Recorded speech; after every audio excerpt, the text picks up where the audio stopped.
Hi guys! Shoutout po. Mapagpalang gabi po sa inyo lahat ng linggo. Tatapusan ng buwan po. Pag-usapan lang natin guys, yung nakaraan natin yung pinag-usapan natin po yung batas transportasyon na yung ating naging main topic doon yung student driver permit na required po doon ng na yun na kapag nanda-drive ang may student permit, driver permit, ibig sabihin may katabi pong professional driver na may dala pong license din. Din yung nabanggitin natin na yung dalawang na point natin doon na yung category ng driver license na kapag nag-enroll tayo sa driving school, dalawa po yung manual at saka yung automatic. Kapag kinuha natin yung manual, pwede tayo mag-drive ng automatic at saka manual. Pero pag automatic lang, hindi mo maano to. Yan nakakalagay sa license mo na restriction ng license mo. Mahalaga po yun. Dapat aware tayo na kapag ang lisensya natin, doon lang po natin i-drive dapat yung kung ano yung dun sa lisensya mo. Kasi mahirap na po na malabag mo yung na yun.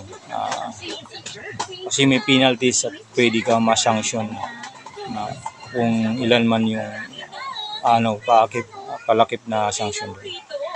Dito naman tayo, pag-usapan naman natin yung driver license. Dalawa pong klase kasi ang driver license. Yung isa, non-pro, hindi na po nakaano yun sa license. Kunin natin license. Kasi nakaano kasi doon, ang driver license, dalawang uri na non-pro at saka professional. May po yun, guys purpose kung bakit inilagay po yun.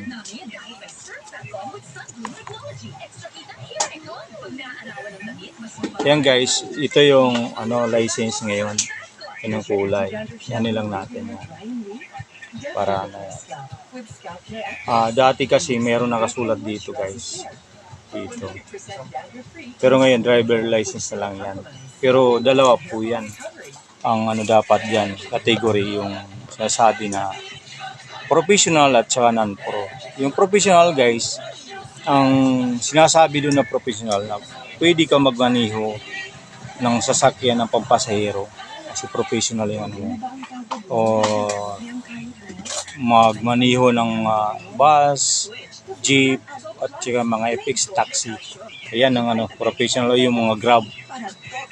Kasi guys, ang nasasakop kasi ibig sabihin professional ka na, ibig sabihin expert ka na mag-drive at pwede mo na lagi isipin na seguridad o safety ng yung pasahero, lalo na yung mga Grab, yung Grab motor driver natin, yung Move 8, dapat ang mga license nun professional.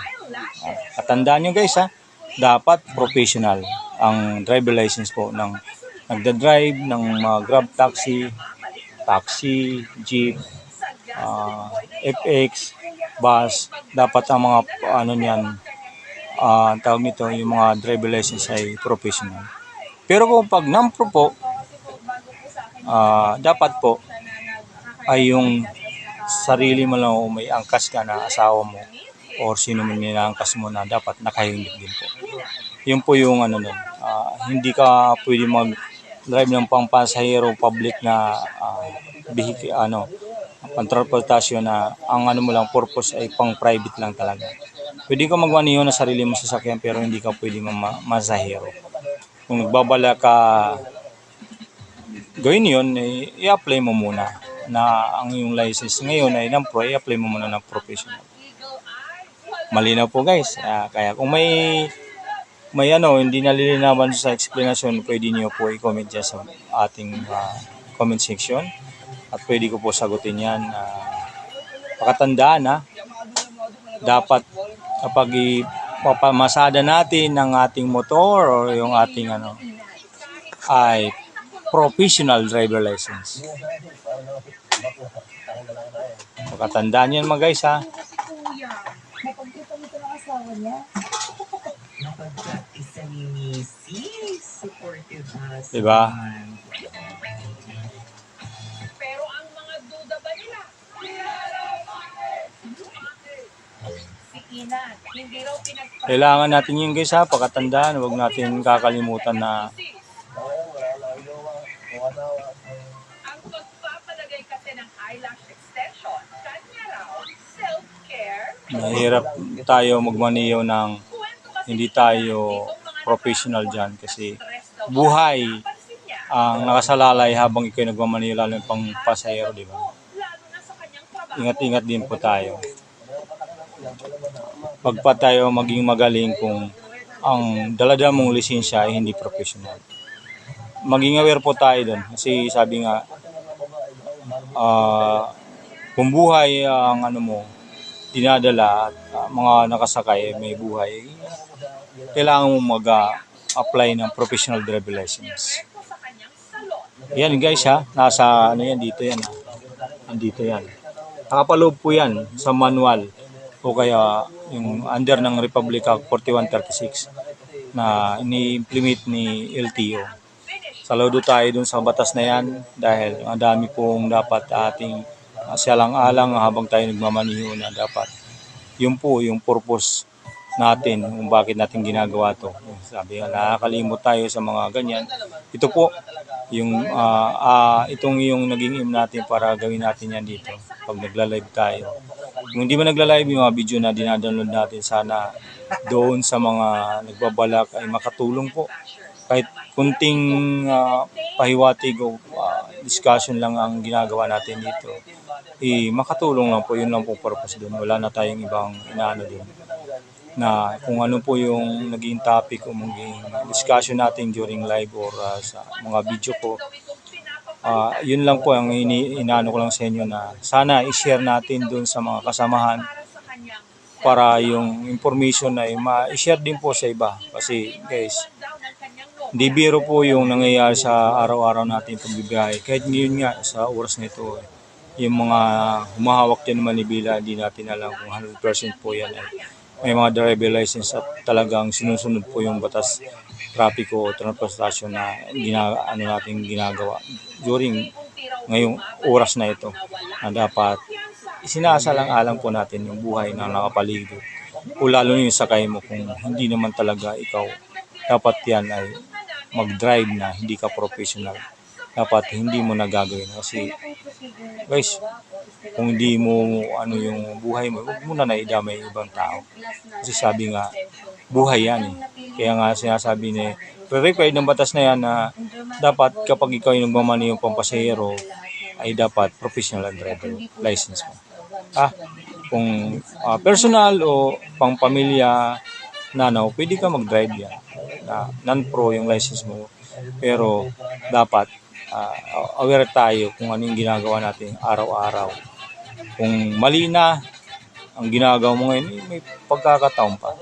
Pag napanood mo ito, sir, ma'am, madam, boss, idols,